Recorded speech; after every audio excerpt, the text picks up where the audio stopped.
Hello guys, welcome to my channel multi voice of mom. आज हम बात करेंगे काउ मिल्क के बारे में।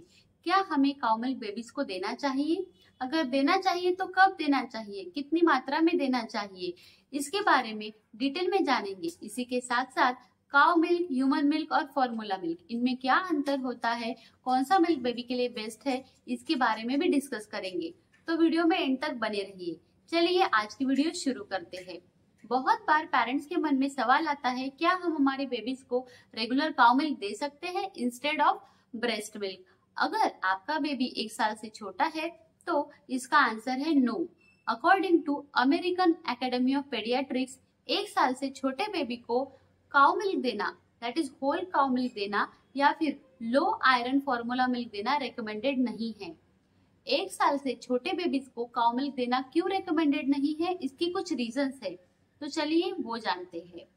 बेसिक डिफरेंस है जो आप सभी को पता है, काउ मिल्क जो होता है वो काफ के लिए आइडियल होता है, ना कि ह्यूमन बेबीज के लिए। और काउ मिल्क में जो है वो कुछ न्यूट्रिएंट्स पर्याप्त मात्रा में नहीं होते हैं जो 1 साल के छोटे बेबी को रिक्वायर्ड होते हैं। इसी कारण की वजह से काउ मिल्क रिकमेंडेड नहीं है 1 साल के छोटे बेबीज के लिए। अब जानते हैं कंपोजिशनल वाइज डिफरेंस।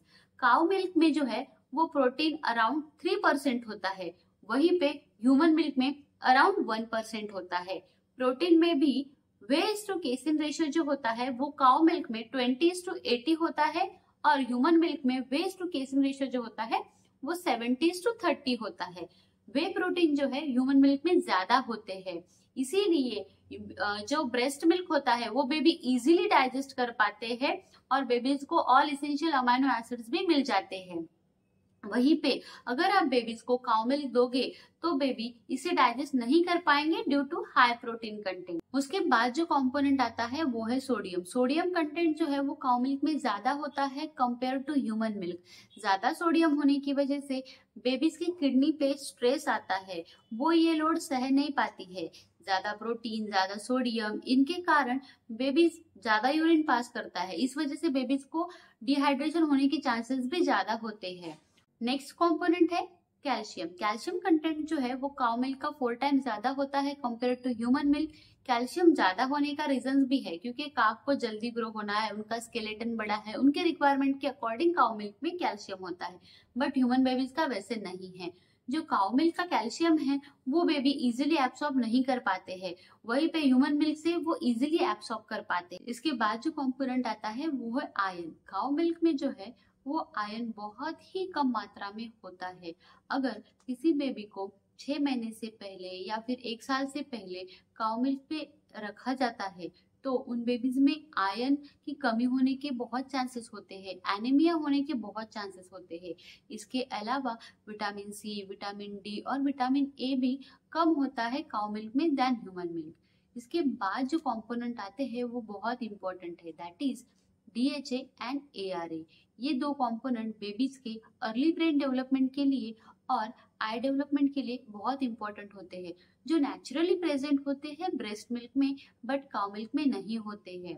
जिन बेबीज को किसी रीजन की वजह से 6 महीने से पहले या 1 साल से पहले काउ मिल्क पे रखा जाता है, उनमें आप देख सकते हो कि वो जो मंथली माइलस्टोन है वो थोड़े लेट अचीव करते हैं। इसके बाद जो कंपोनेंट आता है वो है एंटीबॉडीज। ये मैजिकल कंपोनेंट है ब्रेस्ट मिल्क का। ये जो एंटीबॉडी का कॉन्सेंट्रेशन होता है वो फर्स्ट मिल्क में ज्यादा होता है, कोलेस्ट्रॉल में ज्यादा होता है।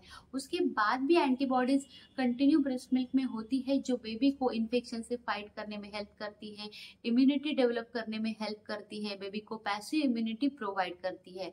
तो जो ब्रेस्ट मिल्क है वो आइडियल होता है ह्यूमन बेबीज के लिए। और अगर आप बेबीज को 6 मंथ के बाद सॉलिड फूड स्टार्ट कर रहे हो तो उसके साथ साथ ब्रेस्ट मिल्क भी दीजिए 1 साल तक। या अगर आप ब्रेस्ट मिल्क नहीं दे पा रहे हो 6 महीने के बाद तो आप फॉर्मूला मिल्क पे शिफ्ट हो जाइए। अगर आपको बेबीज को काउ मिल्क देना ही है तो आप 1 साल के बाद दे सकते हो, वो भी पाश्चराइज्ड होल काउ मिल्क देना चाहिए और वो ओनली 2 कप देना चाहिए, that is 500 ml max to max. अगर इससे ज्यादा बेबी डिमांड करेगा तब भी नहीं देना चाहिए, क्योंकि क्या होता है, जब हम बेबीज को ज्यादा काउ मिल्क देते हैं तो बेबी का जो सॉलिड इंटेक है वो कम हो जाता है। आयरन रिच फूड बेबी कम लेती है। ज्यादा मिल्क देने की वजह से बेबी में आयरन की कमी भी हो सकती है। तो आपकी first priority always breast milk होनी चाहिए। इसके बाद किसी मेडिकल रीजन की वजह से या फिर ब्रेस्ट मिल्क सप्लाई कम है, कोई भी रीजन की वजह से आप बेबी को ब्रेस्ट मिल्क नहीं दे पा रहे हो, तो आप फॉर्मूला मिल्क पे शिफ्ट हो जाइए। फॉर्मूला मिल्क जो है वो काउ मिल्क से ही बनता है, बट उसमें कुछ मॉडिफिकेशन किए जाते हैं, कुछ कंपोनेंट्स कम किए जाते हैं, कुछ एड ऑन किए जाते हैं। जैसे आयरन एड ऑन किया जाता है, डीएचए, एआरए ये फोर्टिफाई किए जाते हैं। इसीलिए आप जब भी फॉर्मूला मिल्क परचेस करें तो इन कंपोनेंट पे जरूर ध्यान दीजिए। इसके बाद जो आपकी थर्ड प्रायोरिटी आएगी वो आएगी काउ मिल्क, जो आप बेबी को 1 साल के बाद दे सकते हो। ये सारी इंफॉर्मेशन थी काउ मिल्क, ब्रेस्ट मिल्क और फॉर्मूला मिल्क के बारे में। अगर आपको मेरा ये वीडियो अच्छा लगा तो मेरी वीडियो को लाइक कीजिए, शेयर कीजिए, सब्सक्राइब कीजिए। मिलते हैं ऐसे ही अगले इंफॉर्मेटिव वीडियो में। Thank you.